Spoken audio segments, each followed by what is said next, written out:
Mm.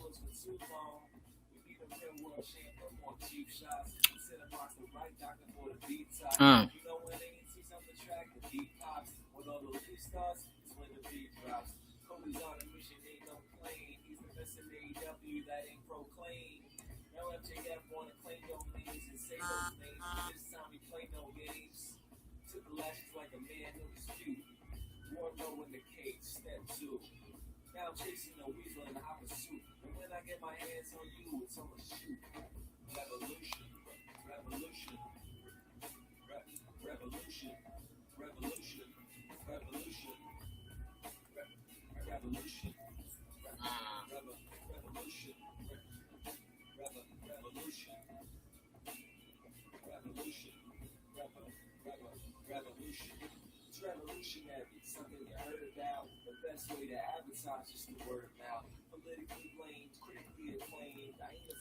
All right, all right, all right. Let me get this together.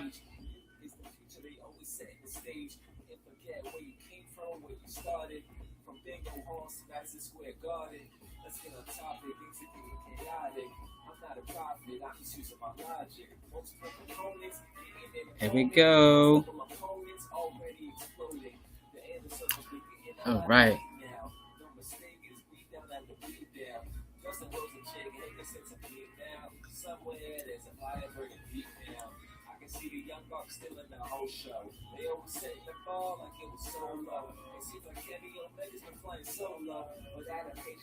Damn it. All right, guys, I'm about to start real soon. Just setting this up. So much work to do. All right. There we go.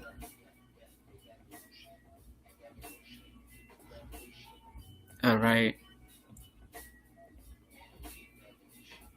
All right, what's up, everybody? My name is Peter Parker from DTA Podcast, aka at EJPCO Corner. You guys can follow me on my. I have a Facebook page. You can follow me at EJPCO Corner, or you guys can follow me there on Twitter. That would be either one would be cool. I'm also on Instagram as well. We are live tonight for hashtag Sunday Night Wrestling. Those that follow us at DTA Podcast know that we cover a lot of what's going on in the world of professional wrestling. And I just want to say real quick, tonight has been explosive with what the news that's been going on. And it's something that I think is going to be talked about for days to come. And one of the things that I want to start with. By the way, guys, you guys can chat with us. You can chat with us. We're live here on Periscope, Facebook, and Instagram. So you can chat with us. We're live right now at DTA Podcast. Let me do a quick retweet. God damn. All right. Let me set this up. Okay. Set this in motion. But yeah, guys, so we're live right now. On Instagram, Facebook, and Periscope. So you guys can come chat with us, as I said. Excuse me, chat with me. Sorry. Chat with me. I keep saying us because I normally do have a co-host, but she's not here today. So right now I'm going to be here giving you guys the latest in what's going on in the world of professional wrestling. As I mentioned just recently, like what's going on in the world of professional wrestling is a lot. I don't even know where to begin, but again, chat with us. We're live here at DTA Podcast. Let us know your thoughts.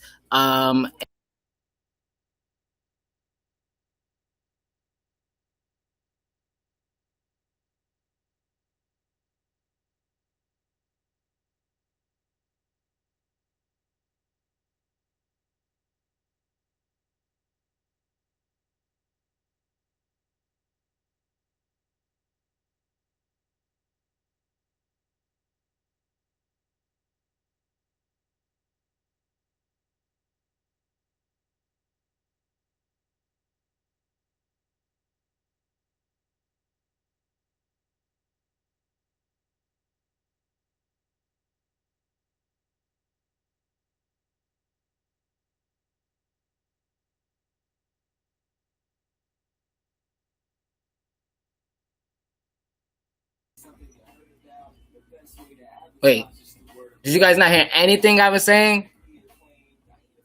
Oh, great. So we're having a little technical issues right now. I don't think anyone heard me.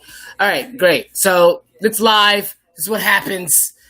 Okay, so I'm back. All right. So I was saying about WWE. They are coming back to live events with the Amway Center at SummerSlam next Sunday. That is the latest that we have. Also, they're going to be doing some virtual thing. You guys can find out more on the blogs. Check WWE.com and see how you could be a part of that. Try to see. So there you have it. That is the latest right there. Let me pull up this story here real quick. So again, come chat with us. As I mentioned, we are live. Let us know your thoughts as we break down these top stories and topics here. So one of the things that I want to talk about is this break-in story that just hit my desk.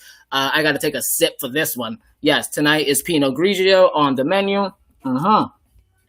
So this breaking news story that hit my desk as I was getting ready to do this broadcast with you guys. This hit my desk right here. And shout out to Hill by Nature for this story here. This is literally breaking right now. This is a just insane story. We have WWE superstar by the name of Sonya Deville. Those that know her, she is currently in a feud with Mandy Rose, and on SmackDown right now. And I stand hard for Sonya because she is a proud out member of the LGBTQ community. And it's great to have people represent us in professional wrestling, such as a mainstream promotion like WWE. However, again, this story is coming by Hill by Nature. I saw it reported on multiple sites. And the latest is saying basically that there was a man is arrested after attempting to kidnap, and I repeat again, attempting to kidnap WWE superstar Sonya Deville. I don't even know where to begin with this. So yeah, basically a man is arrested after attempting to kidnap WWE superstar Sonya Deville. And it goes on here. WWE superstar was the victim of an attempted kidnapping last night, according to a report by the Tampa Bay Times. Philip A. Thomas was arrested Sunday morning for attempting to kidnap Daria Berenato, better known to fans as the WWE superstar Sonya Deville. The report states that Thomas has been planning the abduction for 8 months and has spent years stalking Sonya Deville on social media. The South Carolina man parked his car at Idwell Church and walked to Deville's home.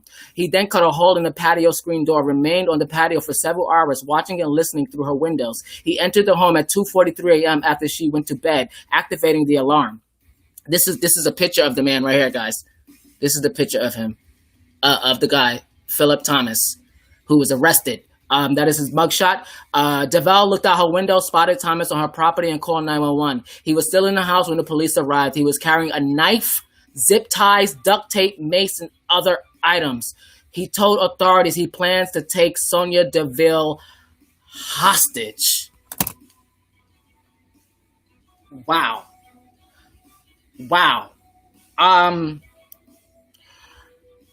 Oh man, this is that I don't even know what to say to that. Like, that is insane.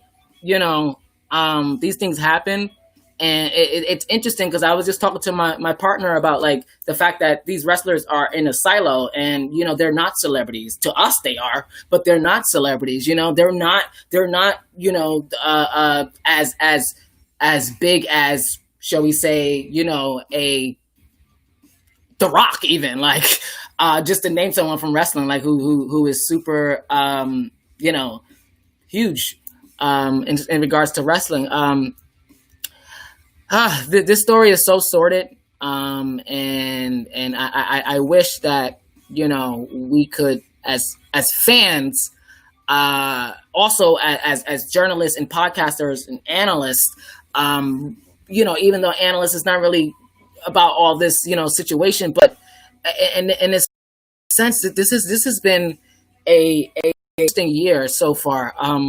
There's been a lot of wrestlers who's leaving social media because of situations like this. We spoke on DTA podcast, a recent episode, me and my co-host about a Suplex City Diva, about what's going on in the professional wrestling industry, and how even us as fans, when you're out seeing these wrestlers, like we have to understand there's a boundary, and there are people who do, I guess they get excited and they want to, it's just it's awful. It really is. And I wish that I could, just I was telling my partner about just the fact that, social media, because he's been stalking her for 8 months and on social media. Like I had to put the phone down. Like I need another sip. I might have to go get another cocktail. I don't know. This is insane. Okay, so it goes on. It says here he's listed on the jail bookings. He's listed on the jail bookings sheet as an employee of Applebee's. He has been charged.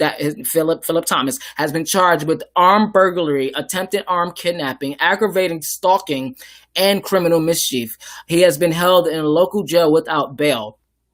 Our deputies are unveiling the suspect's disturbing obsession with homeowner who he never met. Oh gosh. But stalked on social media for years. Sheriff Chad Chronister stated, "It's frightening to think that all of the ways this incident could have played out, the home alarm not gone off and alerted the homeowner of an intruder." Thomas goes by the name of Philip 8040010. You know what? Yes, oh my God, I did snort it, but I couldn't help it. Like it was just no, it's not funny. It's really not funny. What's funny to me is that because people who have these weird Twitter handles is what they call like 000. It's already a suspect thing for me. And I for those that follow, the let's just call it the information out there that speaks about bots and situations like that. That's normally a trigger, a thing that will say, hey, maybe this is not right. If you see someone with an account with all those zeros, like it's just interesting. Yes. So, they put out a press release. All this information is on Hill by Nature. Shout out to Hill by Nature for that story. It is absolutely insane what is happening. I just, I really pray for Sonya Deville. It's hard because it's like, I know, as a wrestler, you want to, make these fans happy, and that's your job to put on a smile on their face. But then at the end of the day, when they clock out, when they go backstage and they take off their gear and stuff, they're real people. And to sit there and to think that there's someone who's been stalking her for almost 8 months, but years on social media, that's insane. It's insane. But shout out to Sonya Deville. Again, she's currently in the feud with Mandy Rose. For those that are saying, who the hell is Sonya Deville? So she goes on here on Twitter and she just released a statement 2 hours ago. And Sonya Deville, that is, she says, "Thank you everyone for your love and concern.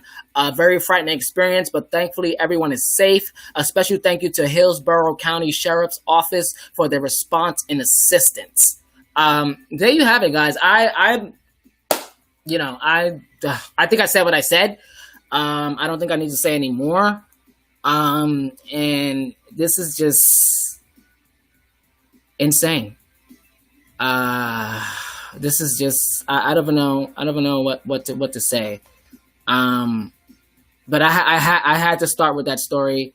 And it's just absolutely insane. Let us know what your thoughts are, guys. Tell us what you think here at DTA Podcast. We'll respond back to you and share our thoughts together. What did you guys think about Sonya Deville? What's happening with her? Like, it needs to change. you know, and it's not going to change without the outrage and all of that comes with it. Um, yeah, it's important, um, because it's not going to stop. That's the sad part. It's not going to stop. It's not going to stop. It's really not. So what I want to do is I want to get to another story here. So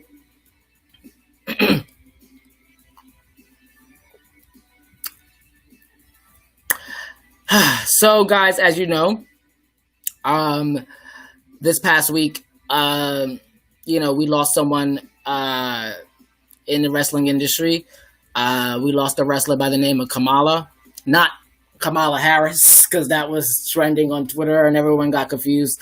But the wrestler Kamala, those that remember, he had a legendary feud back in the days with Hulk Hogan.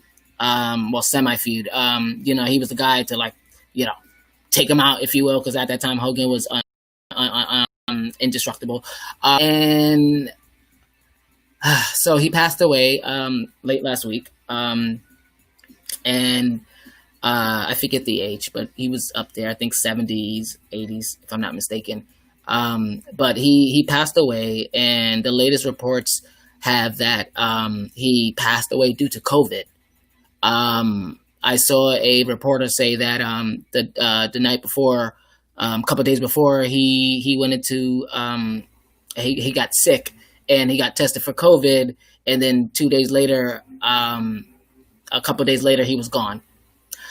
And there's still more information coming out about it, but it's really sad that we're losing people to this COVID situation. Every wrestling industry, as I reported in the last live broadcast, every wrestling industry is going through, every promotion in the wrestling industry, is going through the situation with COVID. Every industry in the world is going through an impact with COVID.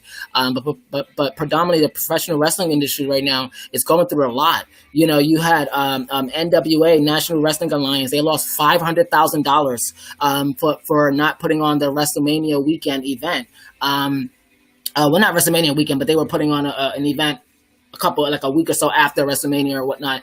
But around that month, circling everything around that energy. And because of things that happened, they had to, stop, put these events on hold or give back tickets or whatever. You had Evolve Wrestling that went down completely in the tubes.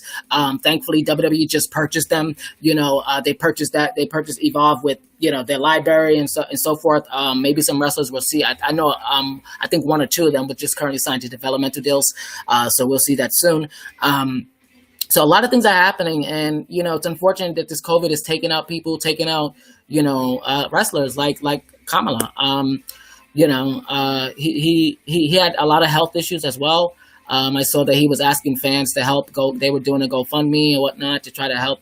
It's awful because wrestlers don't have a pension. They don't have health care. They don't have unions. They're not even hired as employees. They're hired as independent contractors. So it's even worse in a sense. And I don't think a lot of people understand that. They don't understand the ins and out of the business. We love watching these people on television, but these people have no rights.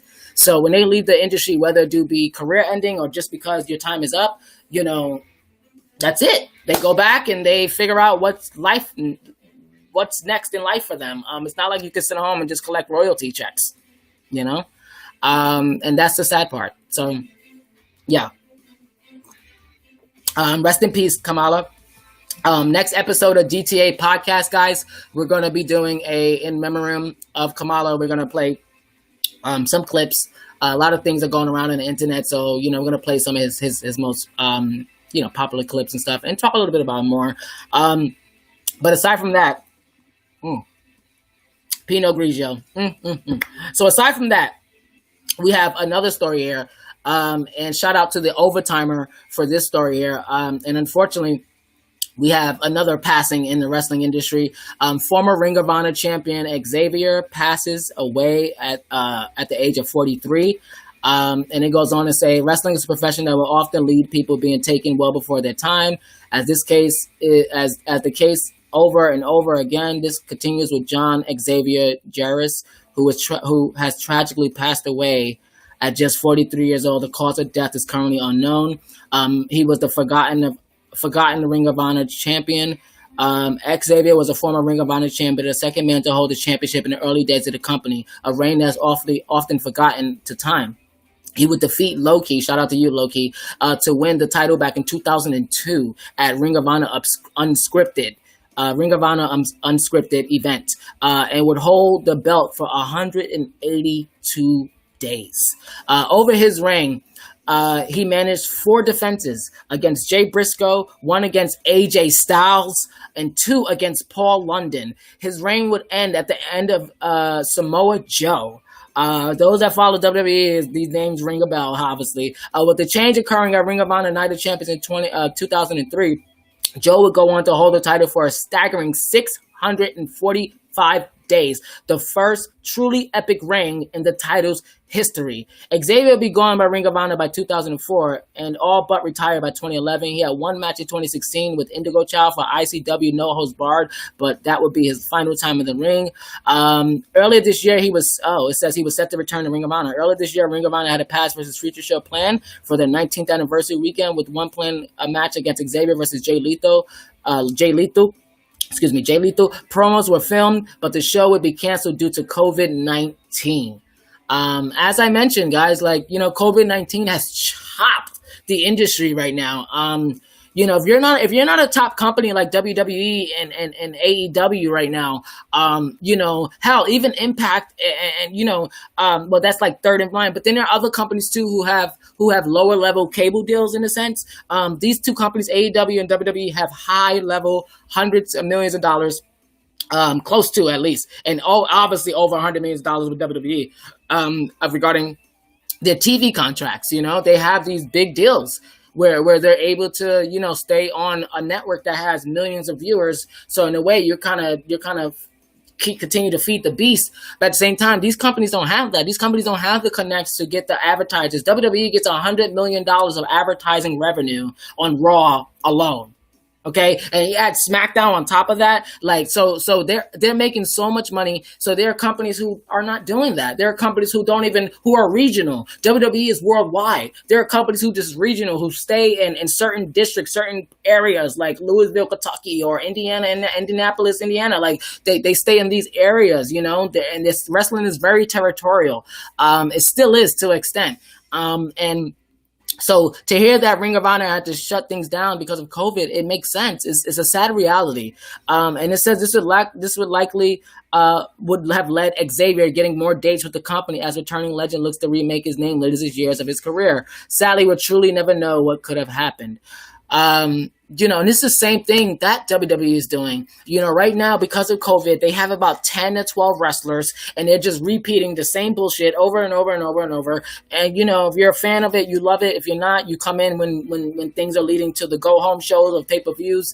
But they've been using a lot of the legends as well. Undertaker, Edge, even Randy Orton. I mean, come on, the Legend Killer.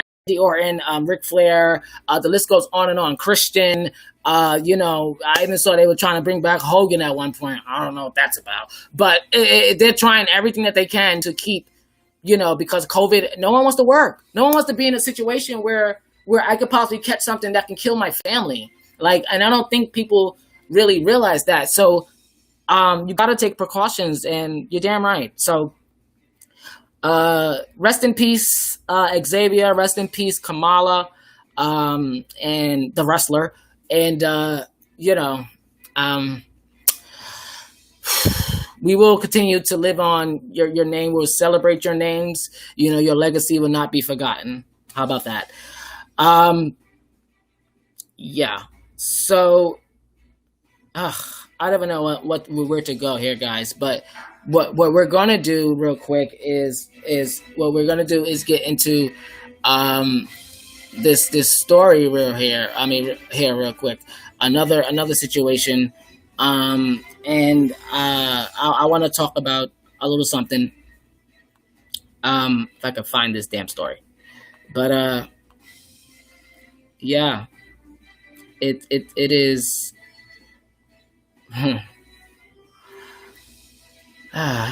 It's just interesting on what's happening. Did you guys see that WWE went to TV 14 this week, which is the new television rating?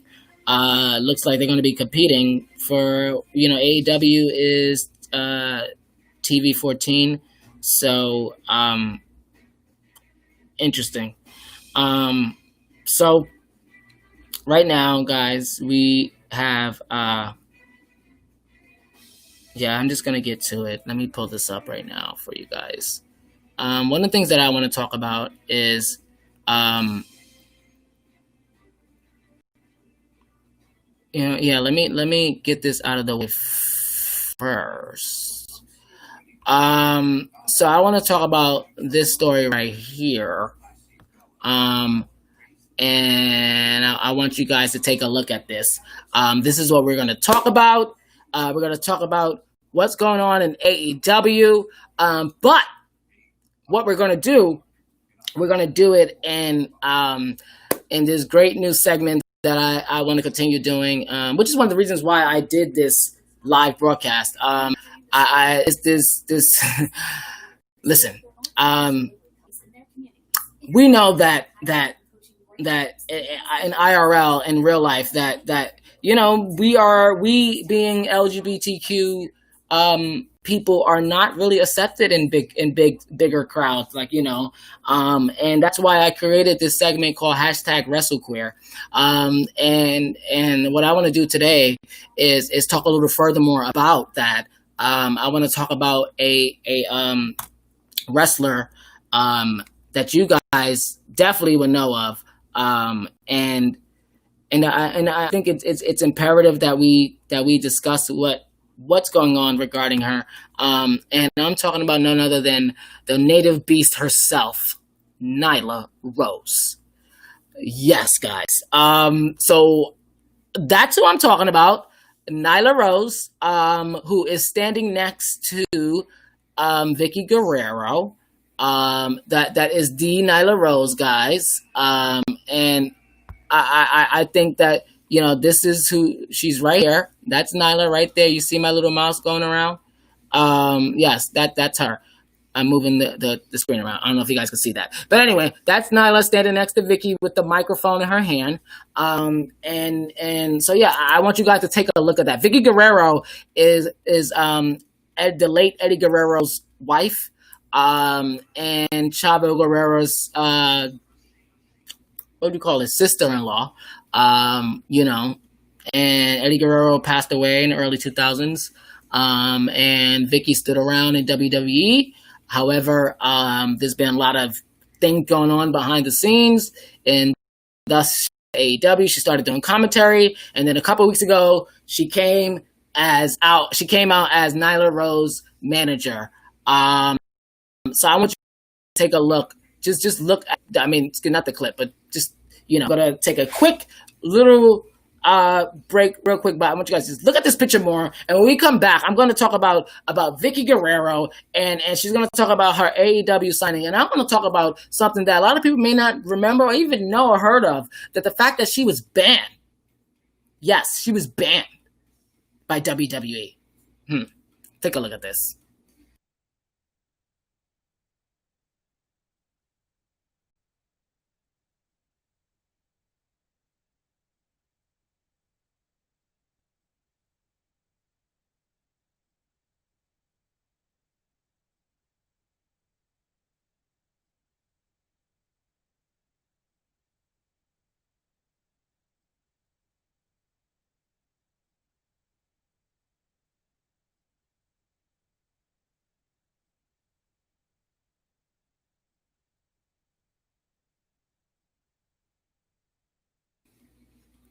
And I'm back.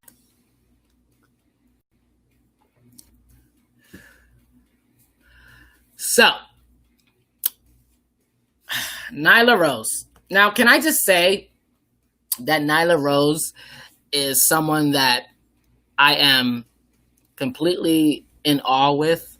I think that Nyla Rose is someone that a lot of people not really understand that much, but what we do know is that she has something, And real quick, like AEW, they started something really important. You know, from the moment they hired her, Nyla Rose being one of the first openly transgender wrestler, female wrestler in history of professional wrestling. And AEW signed her out of the gate. Okay, this wasn't after they launched, brought her into. No, they signed her out of the gate.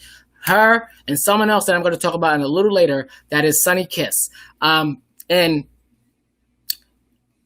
I love that, you know, on DTA podcast. Excuse me. Had a moment there.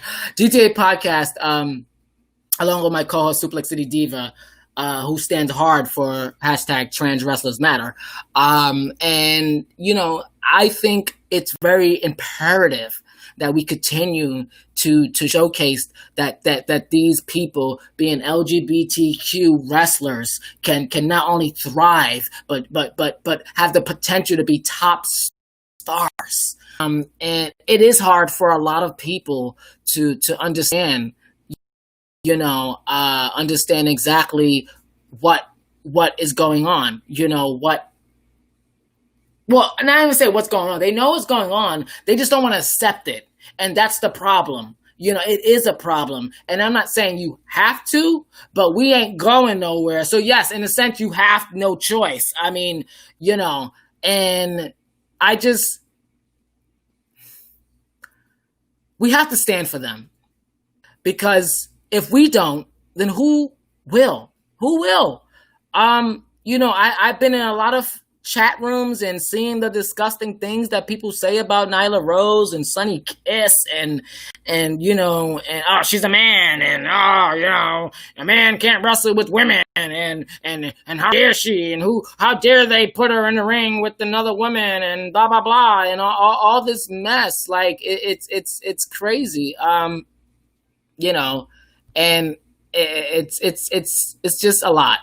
And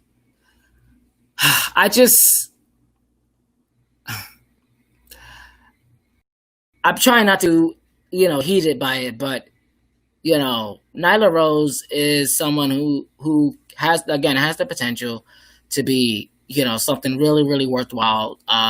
She recently won the women's championship this past February at Revolution.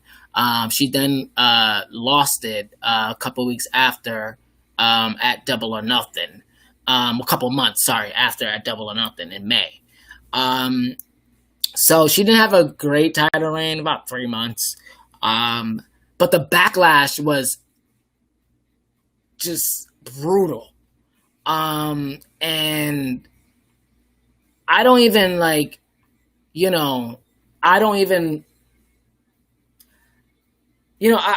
thankfully I have someone good in my corner, that being my therapist, who keeps me in check and just let me know, like, you know, it's not about how you counter or react. It's really about how you take that information and then throw it back out there. Are you going to throw it back out there with good energy, or are you going to just continue to have this battle where there are people who are not going to accept us, you know, but that doesn't mean that we stop fighting. It doesn't mean that we stop working. It doesn't mean we stop hustling. It doesn't mean that we stop, you know, supporting one another, you know, and Nyla Rose, Sonny Kiss, Jake Atlas, Sonya Deville, all deserve to be where they are, you know, and I'm not going to stop. I'm not, and none of us should.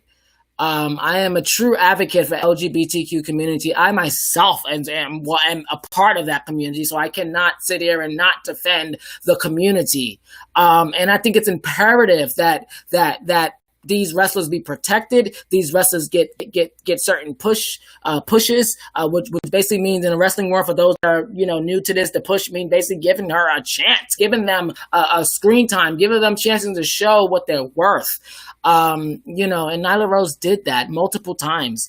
But to Vicky Guerrero, who is her current manager, with why AEW is making history again, multiple times, aside from hiring her and then making her the champion this past year, the first transgendered women's champion ever. And then now you have the first transgender wrestler to have a manager of that caliber, that being the one and only Vicky Guerrero. I mean, that is huge. AEW is definitely taking no bounds where they're trying to make names for themselves and their wrestlers. And I love what they're doing with her. I love that they're continuing to build her. Even though she lost the title a couple months ago, they continue to have her strong, relevant. She's out there. She's doing handicap matches. She's beating bitches up 2 at a time. And I love that. So keep her strong. Keep her dominating the roster. And eventually she's going to be the first ever 2-time transgendered woman champion. Period. And that's not the headline, but I'm just saying that it means a lot. It means a lot that she is open about it. It means a lot that she comes out there and she's ready to deal with it. It means a lot that AEW is ready to pull that trigger once again. It means a lot that Nyla Rose get to come out every week and continue to build her character and her storylines and develop her as a wrestler. It means a hell of a lot. So I'm not going to stop. Hence, we have more of WrestleQueer to come. So get to this story here. So shout out to Wrestling. It goes on and says, former WWE and current AEW star Vicky Guerrero.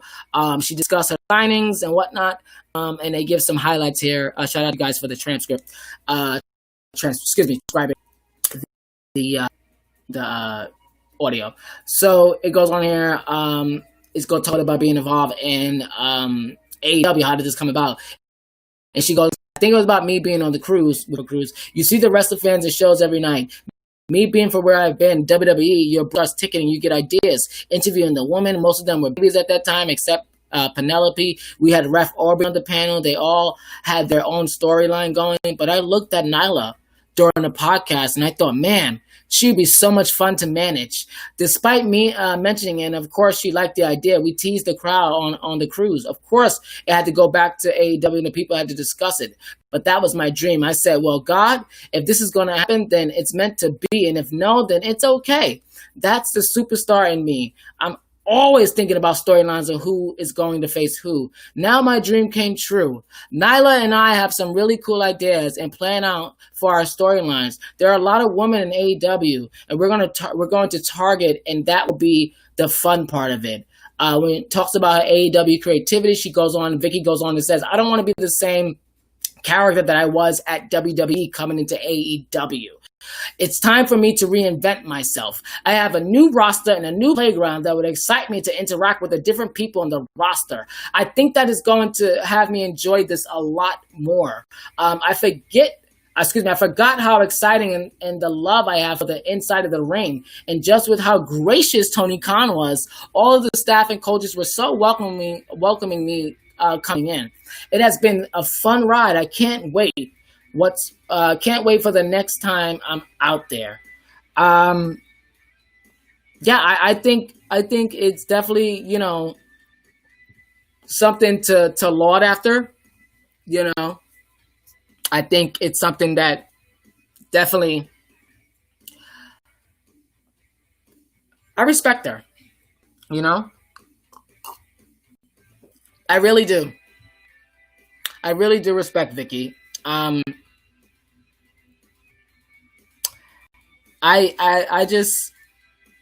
think that, after seeing Dark Side of the Ring, those that haven't seen Dark Side of the Ring, I recommend that you guys check that out.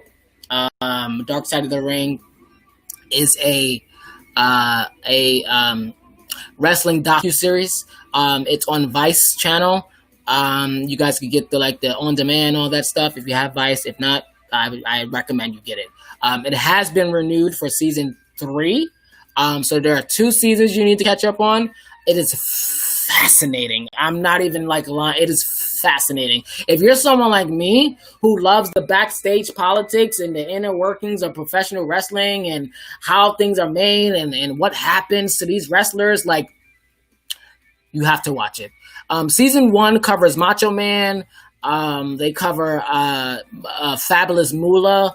It's so much in season 1. I think it's 6 episodes. But season 2, oh man, they go all the way. Chris Benoit, Owen Hart, Dino Bravo. It just goes on and on. Fantastic stuff. Your jaw is dropped. And yes, you get a lot about what's going on behind the scenes. It's great. Yeah, so I say all that to say that on Dark Side of the Ring, there was a specific scene where they were talking about the death of Eddie Guerrero, and Eddie, I had no idea. I knew that he passed of like, heart failure or whatnot, and he was doing drugs a lot and so forth, whether it be, substance abuse or just, well, substance abuse could be a lot of things, but, whether I know he took a lot of pills and did other drugs and stuff. And, it's a lonely road being a wrestler on the road for 300 days a year. Is it fair? No. Legal? Yes. And you know, I am someone who is a fierce believer that the culture of professional wrestling needs to change, specifically at the top, which is WWE. AEW do not currently run on that schedule. They barely produce the same amount of shows that WWE would do. Outside of this COVID, with WWE, these wrestlers are working 5 nights a week at the time, especially the top billing wrestlers, and that means 5 nights a week in different locations. One minute you're in Texas, the next 2 days you're in Seattle, next 2 days you're back at Florida, next 2 days you're in New York, next 2 days you're taking a European trip, you're going to the European tour for the next 3 weeks, then you come back, you're back at California. It doesn't stop. That's my point. With AEW, they are able to, spread things out. Their pay-per-views are every 3 months. And indie shows, it's even like longer stretches, Sometimes they may do month to month, but even so with indie shows, it's indie shows. So it's like, they're really building to something monumental. But it's not like WWE when you're on the road for 300 days a year or more at that. And it's unregulated. So I can't sit there and say, oh, no other sports do that. You're right. No other sports do that. It's sports entertainment. In Dark Side of the Ring, you find out, season 2, you find out how did that become. Get into it. Yeah, so shout out to you, Vicky. Shout out to you, Nyla Rose. I love what you're doing. And shout out to TV Insider for this quick story here. I just want to follow up. It says here, TV Insider spoke to her about after winning the title in February, Nyla Rose, that is, and she did a promo saying like, you bees keep buzzing, blah blah blah, and and it says, what were you channeling in that moment? She says here, some of the motivation came from a lot of the online flack you see out there, a lot of pushback that added fuel to the fire. I was trying to wrap everything up and have it make sense. I wanted to keep it short and sweet and to the point. I wanted to put all the competition on notice that I'm not going to take this lightly. I'm not going to take anything lying down. It's remarkable to think that AEW has been only on regular weekly television for a month. And so I agree with this statement here. It's remarkable. And this is again, TV Insider.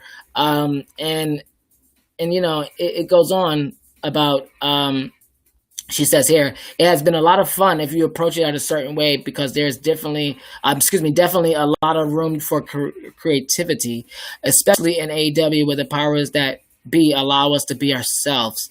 They are embracing what you bring to the table and helping us fine tune the little things. As someone who loves to create, I find that incredible. It's a beautiful medium.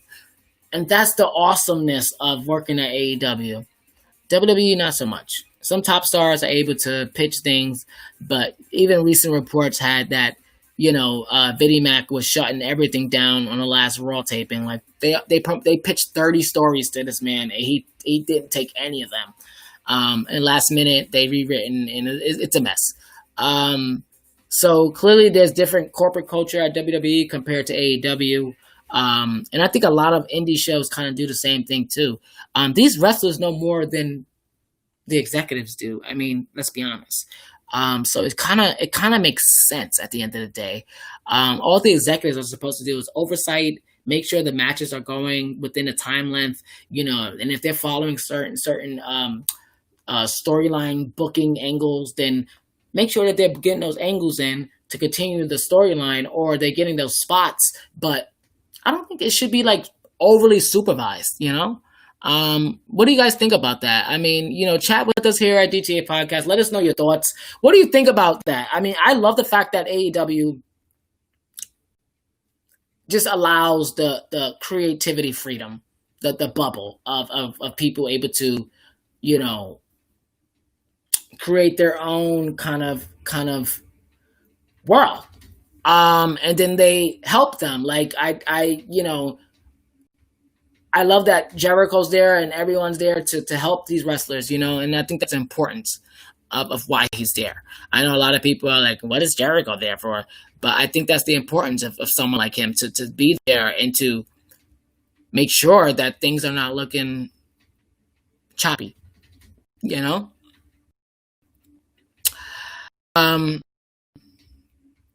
Yeah, so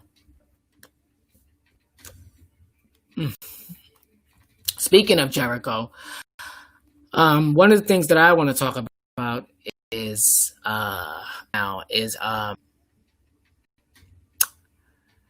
Jericho. He is currently talking. Let's just say that. And he said a lot. So apparently there is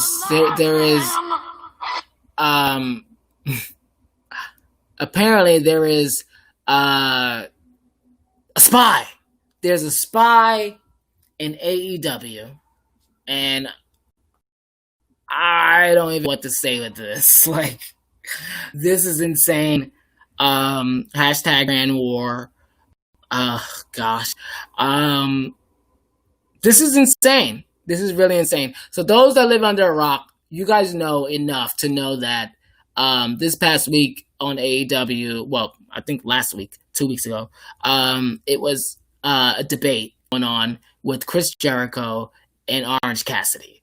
And they had the debate. This past Wednesday, they had the match. So the week before that, they had the debate.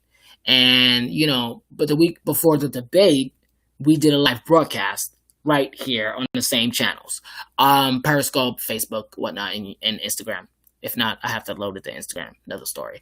But we did talk about it. And at that time, there was spoilers going around saying like, oh, who's the best? Not the best. Who is who's going to be the surprise at AEW? Blah blah blah blah blah blah. And kind of find out it was somebody that we all knew. And I shared the news that night. It was none other than Eric Bischoff, and kind of find out that the way that I found out about it was not the way it originally rolled out. And so real quick, I want to talk about, because this is regarding NXT as well. So I want to talk about NXT because Keith Lee won the NXT. He won the NXT North American Championship and the NXT title from Adam Cole. It was winner takes all. But kind of find out the picture was leaked weeks before, or I think a week before the event on Reddit. Well, not Reddit, but it popped up on Reddit, which is basically the internet before it hits the rest of the internet. And this wrestler, I forget his name, but he was a developmental star in NXT, up and coming, and he went live while they were taping Great American Bash Night 2, which had the match between Keith Lee and Adam Cole. So when he went live on Facebook, not realizing that this was a taped event, I don't know how that even happened, and he went live, people saw it, someone snapped it, and then they had the snapshot of Keith Lee with both titles. So then weeks after the pay-per-view went down and everyone found out, it hit the blogs, then all of a sudden Keith Lee is stripped of the NXT title. I mean, the North American title, sorry. Even though he was a North American champion prior to him beating Adam Cole for the World Championship title. So he kept the World Championship, but they stripped him. And now next Saturday is a triple threat, whatever situation for the North American Championship. But a lot of people are questioning why. So that's why. A developmental wrestler in NXT He's part of the tag team with Stoke. Oh gosh, I forget his name, but he's going to something different. But his name was originally Stokely Hathaway, I think that was his name before, and now he's their manager. It's a tag team. I forget their name. Those that know, chat with us at DTA Podcast. I can't remember everyone. Like, what the fuck? So anyway, one of the guys leaked out the photo. So Triple H, who runs NXT, decided to keep it as it is, and now they're taking the title away from Keith Lee, which makes no sense. But it is what it is. And next Saturday at NXT TakeOver 30, it's going down. So we will see what happens. However, shout out to the Ayatollah Le Champion and all of that above. Hashtag the demo god himself, Chris Jericho. Yesterday, every Saturday he does a Saturday Night Special where he's on YouTube and just talking shit, and YouTube, Facebook, and basically he goes on and says here, well, he said a lot, but he goes on here, basically he knows who leaked Eric Bischoff coming onto AEW. Like I said, it was leaked before. He goes on and says here about social media users and overall audience AEW, indicating it's a small segment of people. I almost feel like that social media is a different ball of wax, though. I think the amount of people that are on social media is very small compared to overall people watching. That's interesting. I don't know if I would agree to that. He goes on and he claimed that an NXT reject spoiled Eric Bischoff's appearance on Reddit. And they'll never be back in AEW. Yeah, this is interesting. This is really interesting. Yeah, I'm trying to. Yeah, so right I'm playing right now is Kid Reed, Myron Reed. What you hear in the background, his name is Kid Reed on Spotify. But Myron Reed, who's a wrestler on MLW, he has a faction called Injustice, which is a really cool group out there. But he has his own album called Bangers with a Z. Check him out, Kid Reed. This track right now is called Rascals. I support wrestlers who make music. If you know someone that knows someone that's a wrestler that makes music, let me know. So he goes on and says that he knows who leaked the Eric Bischoff appearance, and it was an NXT reject who leaked it on Reddit, as I mentioned, and they'll never be back at AEW, he says, Chris Jericho. He never mentioned who it was, but the company is aware. He says, for example, when we had the debate in Eric Bischoff and it was announced on Reddit, we know who the spy is, by the way. Oh, we know. And they'll never be back in fucking AEW. Chris Jericho says, I quote, NXT reject was the spy, so print that.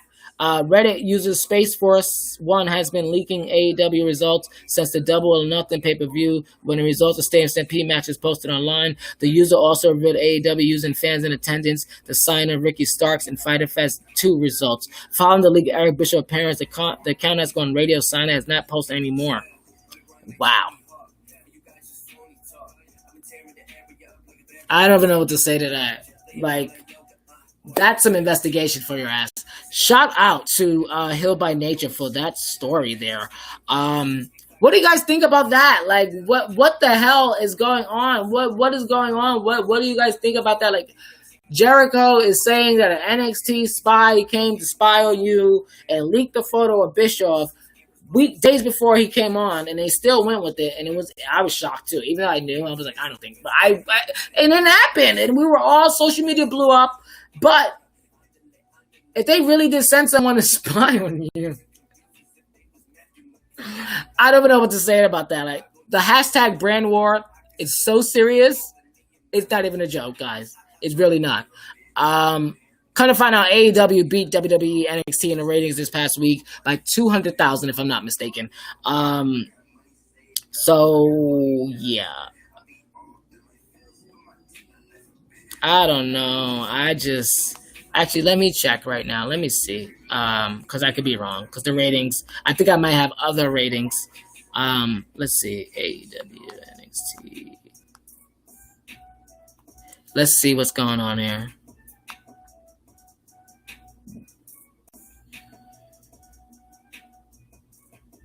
Yeah, AEW, NXT came in. Oh wow, this is interesting. NXT came in at 619 viewers this past week, which is down a whopping 22% from 753,000 from the week before. And NXT did not rank in a top 50 18 to 49 demo, placing in 65th. So AEW drew in a viewership of 792,000, down 14%, not 22 like NXT, 14% from 901,000 the week before. AEW came at number 9 in the 18 to 49 demographic, where NXT came in 65th. So hashtag Demo God is right. So I find it interesting. Shout out to Forbes for that breakdown there. Yeah, I just think that like it's very interesting on how the ratings fluctuate. I seen reports that AEW, regarding them beating NXT, people there are not happy. It makes sense why. At NXT, they're not happy that they're losing. So I don't know. But there you have it. It is what it is. For real. And now we're gonna move on to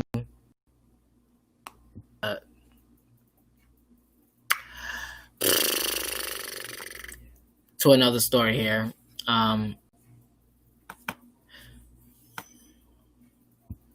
So before I get to this story, I want you guys to take a look at this. This right here is Sonny Kiss. And I want you guys to take a look at this. Okay? And when I come back, I'm going to talk about Sonny Kiss. I'm going to talk about why he is important to the wrestling community, and how the concrete rose persona of Sonny Kiss, it means more than you know, and it's not a gimmick. But in the meantime, guys, I want you to take a look. Ooh, got the hiccups too, so I got to work on that too. But take a look at this video clip right here, and I think it's very interesting in telling on what exactly is what Sonny Kiss is bringing to the table. Excuse me. Yeah.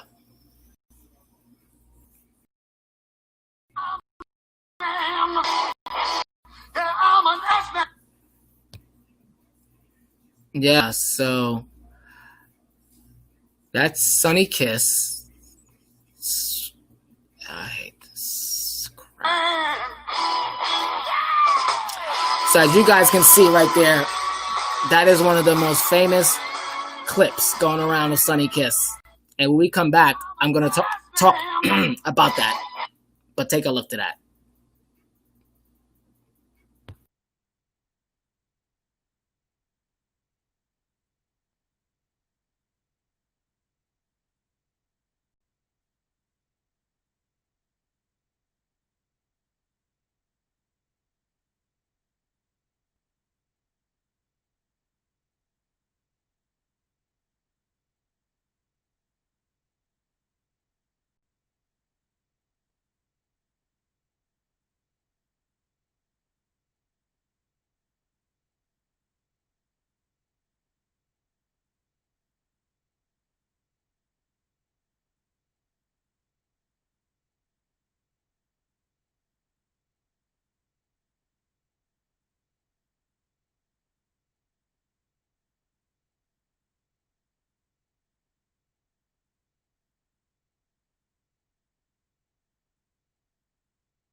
Yes, I am back. So, with Sunny Kiss, you know, shout out to you, Sunny. Shout out to everything that you have been accomplishing in your short career at AEW. And I, for one, cannot wait to see what you continue to bring to the table. I think it's very imperative that. Give me 1 second, guys.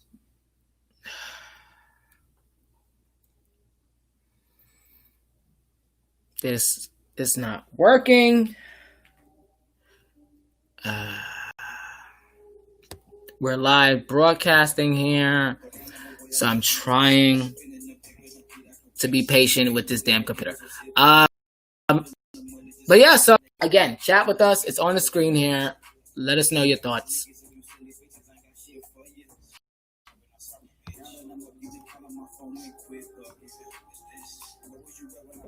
And as we get to the Sunny Kiss story here, and I pull up my damn thing here. Thank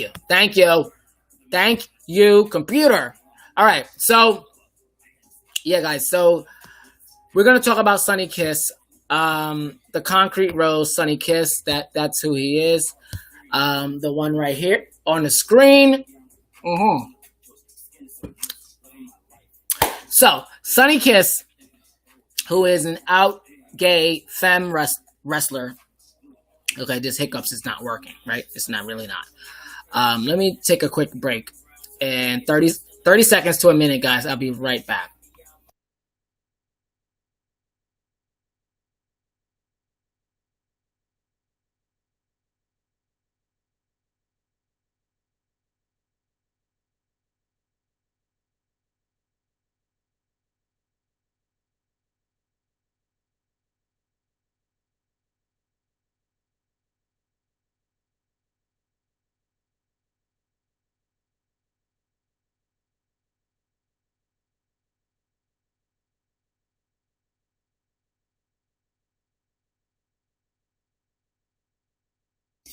And I'm back. Okay, so again, Sunny Kiss is someone who I really want to give all the respect to. He had a fantastic match with Cody Rhodes a couple weeks back for the TNT Championship, his biggest title match of his career. He fought Cody Rhodes, a legacy wrestler who's the son of Dusty Rhodes. Now Cody Rhodes is the executive vice president of AEW. He's one of the reasons why Sunny Kiss has been hired. And he gave him a match, a TNT match on cable television. And it blew up.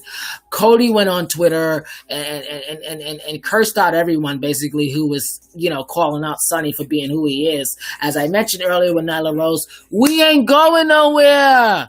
Okay? So deal with it. Fuck your feelings. We ain't going nowhere. And that's what Cody said. And the match was fantastic. It had a botch. I'm not going to front. It had a botch. But it was good wrestling.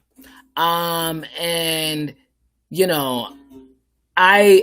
just want to, give Sunny Kiss a big shout out. I really do. I really do want to give Sunny Kiss a big shout out for everything that he's been doing in AEW. I really, it's not easy. It's not easy being a out wrestler who is,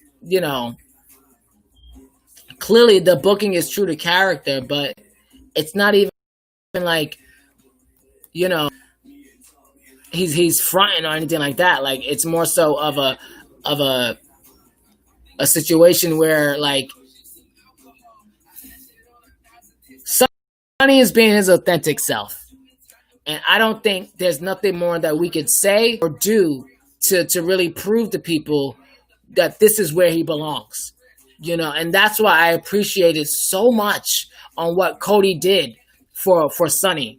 He really gave him the platform to make this happen. I'm here for it, but I want to show you guys the move that really got everyone up in arms. So this is the botch that happened.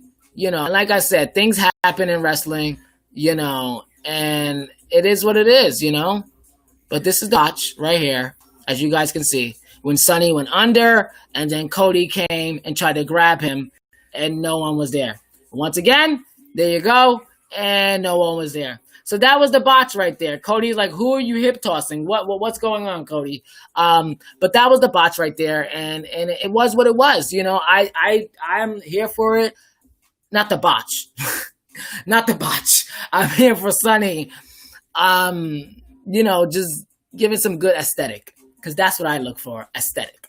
How can I compare you to others, but also put you in a box different? And Sonny showed that. He showed that he can wrestle, he can fight, he can have these type of matches and not necessarily feel like he's not one of the boys, because that's what people think about gay athletes. They feel like because you're gay, that you're not one of the boys. Because you're transgendered, you're not a real man or woman. So why are you even here? When it's wrestling.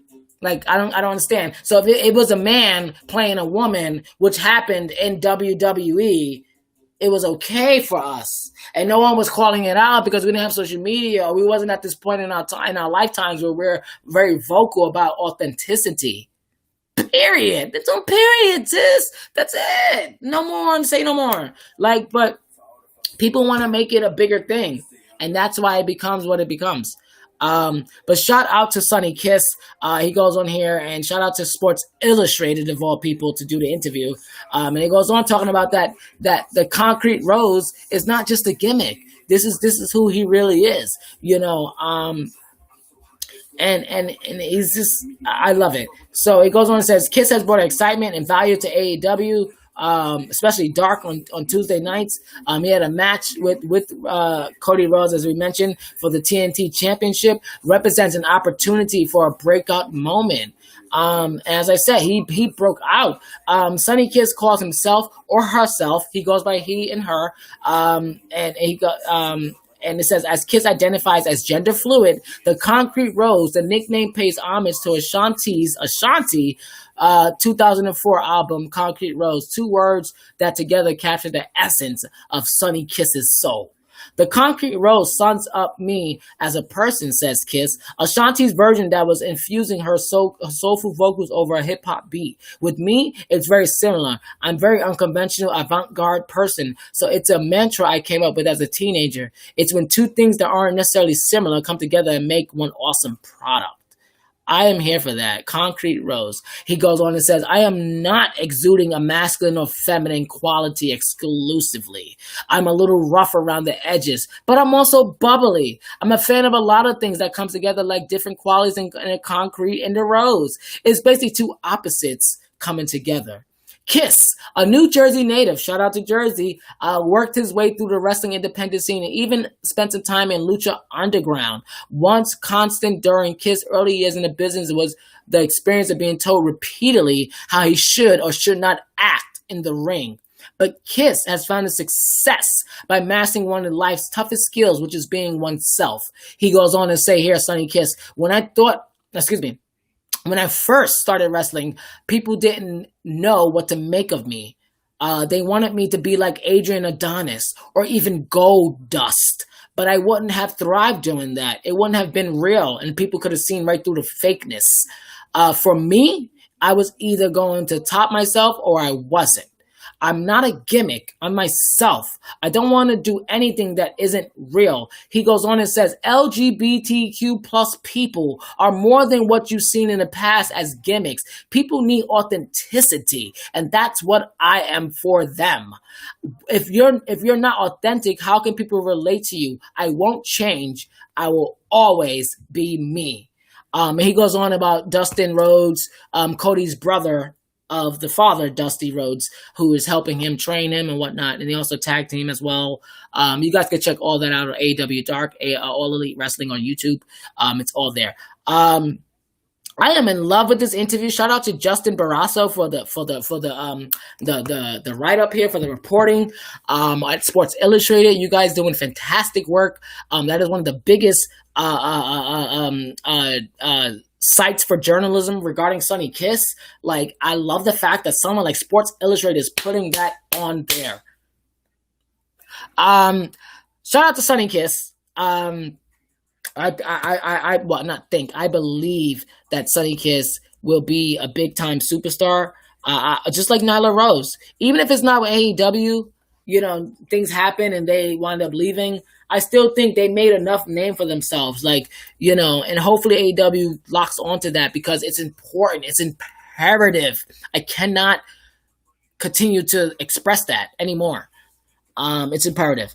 But one of the things that I want to talk about right now, as we are in our hashtag LGBT, well, we are talking about LGBT, but hashtag WrestleQueer segment where we discuss the LGBT wrestlers within this industry, so one of the things that I want to talk about is a wrestler that everyone remembers by the name of Darren Young.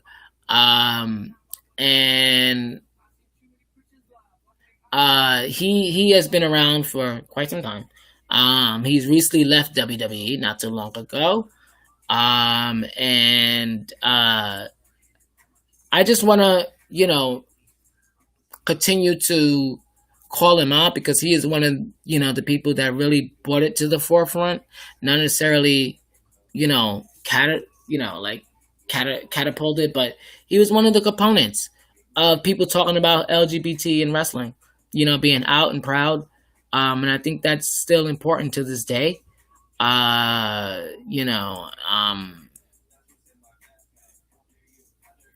It's fair to say that since then there hasn't been much change, regarding the men.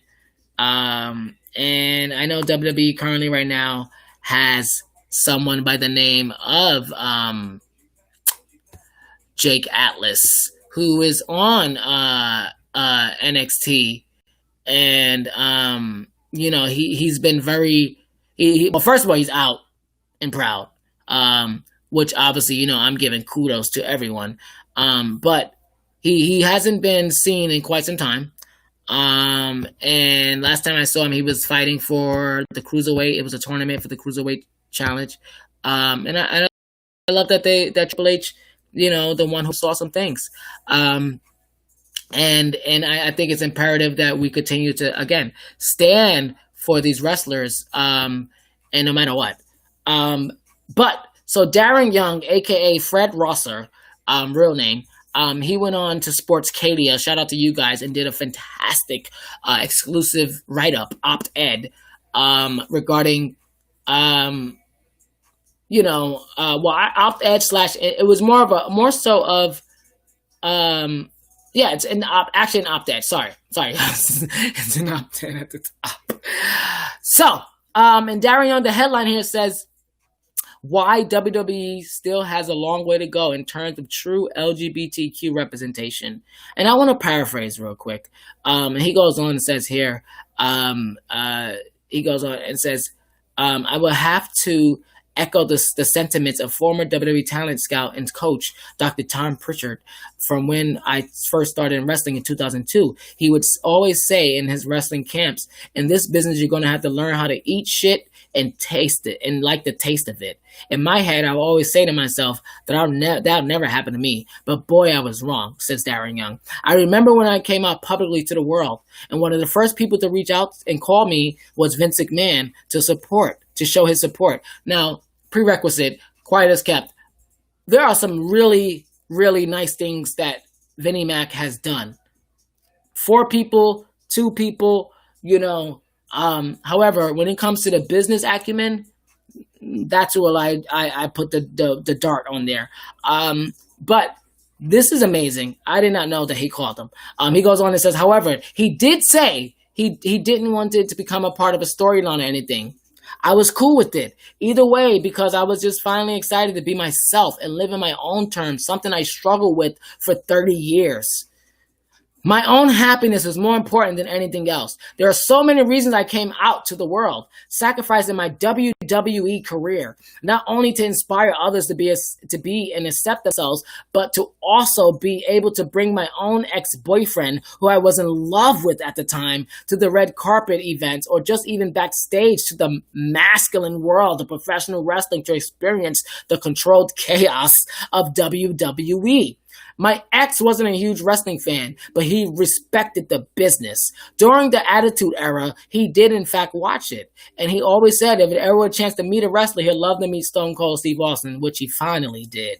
But the bottom line is that during the final Raw of 2019, Liv Morgan interrupted Lana's wedding, Lana being Rusev's wife and slash manager, Lana's wedding to Bobby Lashley to confess that she was in love with her. And that angered many wrestling fans, including my girl, Sonya Deville. Shout out to you, Sonya. Once again, girl, we're bringing you up. I feel your pain, girl. I really do, says Darren. And here's a quick picture of them two together. Darren Young and Sonya Deville. I think that's incredible. And then he goes on and says here, Sonya Deville and Liv Morgan have been teasing a major shift in her character upon Liv Morgan has been teasing a major character shift in regard to her character coming back to TV, but instead Liv Morgan was inserted into the Lana love triangle, and she now was portraying a member of the LGBTQ community, even though Sonya has already came out as a lesbian. It goes on and says Finn Balor immediately after being the first to come out publicly, Darren, Finn Balor immediately in WWE decided to partner up with GLAAD and become a corporate partner after I super kicked my way out of the closet, says Darren. My coming out has had a galvanic effect on the wrestling and entertainment world. But I was with the company. We hadn't really embraced the LGBTQ community on TV just a few days before my birthday. A few months after my release, he goes on and says, hold on, let me find this damn thing. He says, a few months after my release, he goes on and says, the WWE had finally embraced the LGBTQ community at WrestleMania 34, but with a straight ally who's awesome. The Irish star himself, Finn Balor, decided to delight the WWE fans with the inclusive entrance. Balor entered the Mercedes-Benz Stadium with the members of the New Orleans LGBTQ community who all wore his rainbow-inspired t-shirt, which was very similar to my Block the Hate and Quality symbol, which I had embraced personally through my social media channels, even while I still was with the company. And this is the Block the Hate shirt you see Darren wearing here. Right there, that's the shirt, the Block the Hate. And I just think that it's really interesting that, Darren Young, somebody who is a big importance to the industry for me, I think that he is someone who, transcended wrestling, and it's not easy to be an openly vocal person. But Finn Balor did come out with that merch, and I did support Finn Balor. It was heartening to see Finn Balor do that. And he goes on and says, it just hadn't been represented on TV for me.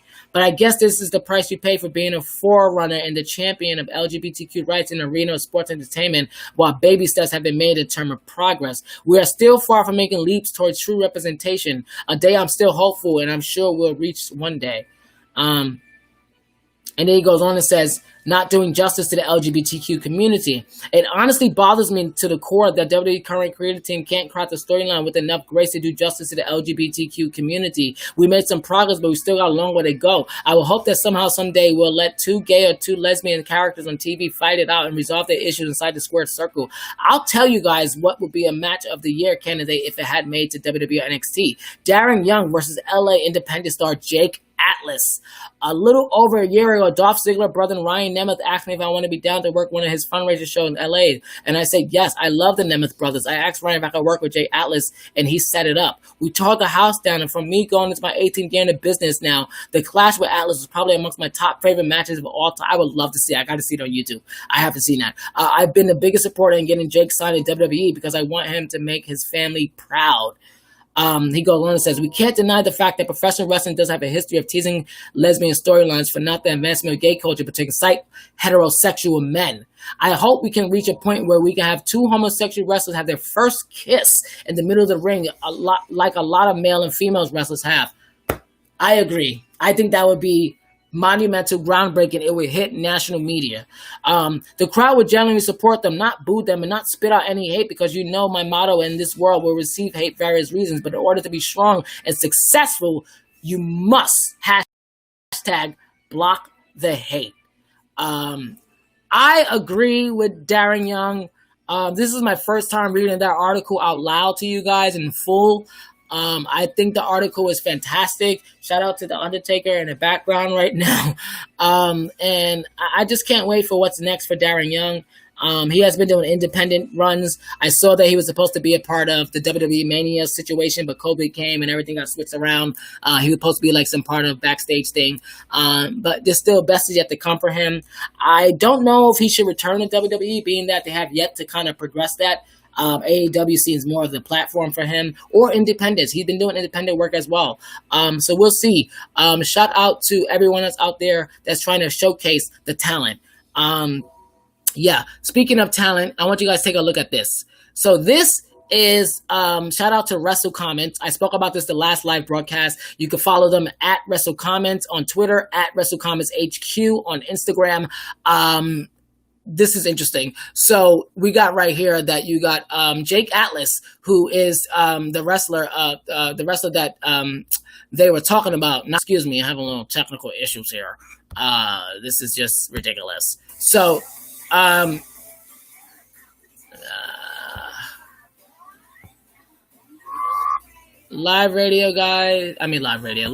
broadcast and everything is going whack right now. Shout out to Naomi. Let me stop. I need a drink. We're about to wrap this up real quick. I just wanted to share something with you guys. Speaking of Jake Atlas, as I mentioned, Sonny Kiss, Nyla Rose, Darren Young, all these people, they are valid. They are, and I want to end this broadcast by showcasing something here. A while ago, and as I mentioned, shout out to Wrestle Comments for this one. But a while ago, we had Jake Atlas and Sonny Kiss coming together, and they came together, on social in regards to what was going on and everything that and this is back in October. And I just think it's funny to this day, because I think what they're saying is very true. That these wrestlers are more than just what we see. And take a look at this right here. This basically them saying, like Jake Atlas saying on one side that he's not just a gay wrestler, I'm a wrestler. And then Sonny Kiss responding saying, thank you. I know it took a little producing to get that here, but yeah, I'm live producing while I'm live broadcasting, guys. It's a lot of work. But you got Sonny Kiss responding to him, and I think it's important that we continue to stand for that. We continue to make sure that these wrestlers are looked as wrestlers and not just gay before they're all transgendered. Yes, that is transgender and gay is the headline, and it is important to be out. It is important to showcase the people that this is possible. But at the end of the day, when it comes to backstage, you're a wrestler. And that's what's important. And that's why I had to snapshot that for you guys. So check that out at Wrestle Comments on Twitter, at Wrestle Comments HQ on Instagram, guys. And real quick, that wraps up this live broadcast here of hashtag Sunday Night Wrestling. I want to thank everyone for tuning in. My name is Peter Parker, a.k.a. at EJPCO Corner. You can follow me on Twitter at EJPCO Corner, on Facebook. I'm going to be updating some more there, doing some more live broadcasts on that channel. I want to thank everyone for listening here and tuning in. If you guys have any comments, you can comment and chat with us. Feel free to chat with us here at DTA Podcast right there I cannot wait to hear what you guys have to say. I think it's interesting. And tonight we had a great show, breaking down everything, including the what's going on with WrestleQueer and everything with the top stories and hot topics, from Sonya Deville being kidnapped to Jericho saying that NXT is bringing spies. A lot of things going on. Share your thoughts, share your opinions. We'll be bringing back an all new episode, hopefully more likely this upcoming Sunday. Me and Suplex City Diva, a 2-part season finale, so stick around for that and so much more. I want to thank you guys once again, and we'll be back soon. All right, Peter Parker signing out.